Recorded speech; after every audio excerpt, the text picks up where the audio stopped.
వద్దొద్దు. మీరు నా మొహం ఏం చూడొద్దు దేవుడు. మీరు నా మొహం ఏం చూస్తారు? వేరే లైవ్లోకి వెళ్ళి వేరే వాళ్ళ మొహాలు బాగా చూస్తున్నారుగా. నేను చూస్తా. మీ పెళ్ళికి నన్ను పిలవాలి. మీ మమ్మీతో చెప్తాను నేను, అమ్మా నీ కొడుకు ఇన్ని లైవ్లోకి వెళ్తున్నాడు, ఏందమ్మా చేసేది అని చెప్పేసి వస్తా. నీ ఫోన్ మొత్తం ఎతకమంటావు మీ అమ్మగారిని. ఈ లోపల హిస్టరీ మొత్తం తీసేస్తారేమో.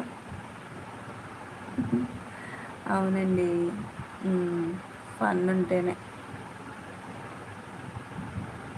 ఫన్ ఉంటే బాగుంటుంది కానీ నాకు అంత టేక్ ఈజీగా తీసుకునే వాళ్ళు ఉండరు ఎక్కువ. అమ్మో నా లైవ్లో గొడవలు కూడా అయిపోతాయి, అందుకే భయం నాకు. నేను శ్రీరామచంద్రుడు. అబ్బా